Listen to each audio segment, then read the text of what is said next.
বিচারপতি রাজশেখর মান্থার বিরুদ্ধে আইনজীবীদের বিক্ষোভ এবং বয়কটের ঘটনায় ক্ষুব্ধ রাজ্যপাল সিভি আনন্দ বোস। তাই তিনি জরুরি তলব করেন কলকাতা পুলিশ কমিশনার বিনীত গোয়েল এবং রাষ্ট্র সচিব বিপি গোপালিকাকে।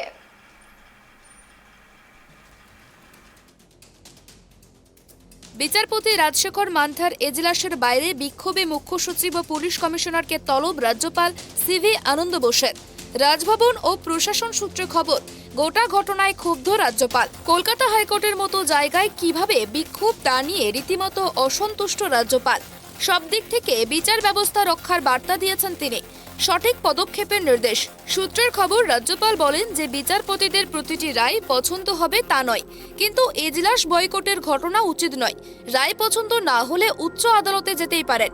বিচারপতি রাজশেখর মান্থাকে উপযুক্ত সুরক্ষা দিতে হবে। সেই সুরক্ষা যেন বিচারপতির আস্থা অর্জন করতে পারে।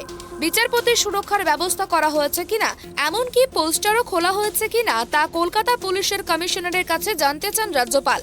একই সঙ্গে গোটা ঘটনা দিল্লিতে জানানোর কথাও বলেন।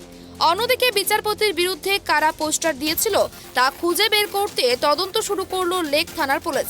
আপাতত আদালতের অনুমতি নিয়ে অজ্ঞাত পরিচয় ব্যক্তিদের নামেই দায়ের মামলা। এর পাশাপাশি কলকাতা হাইকোর্টে বিক্ষোভের ঘটনায় ব্যাংকশাল আদালতে এফআইআর করতে চেয়ে আবেদন পুলিশের। আবেদন মঞ্জুর হলে এফআইআর করবে হেয়ার স্ট্রিট থানা। উল্লেখ্য, সোমবার সকালে হাইকোর্টের বিচারপতি রাজশেখর মান্থার এজলাসের বাইরে তুমুল বিক্ষোভ শুরু হয় তৃণমূল আইনজীবীদের একাংশের। এজলাসের বাইরে গেট আটকে কোর্ট বয়কটের ডাক দেন তারা। এর ফলে বিচারপতি মান্থার এজলাসে বিচার প্রক্রিয়া স্তব্ধ হয়ে যায়। উল্লেখ্য, বিরোধী দলনেতা শুভেন্দু অধিকারীর একটি মামলায় বিচারপতি রাজশেখর মান্থা রক্ষা কবচ দিয়েছিলেন।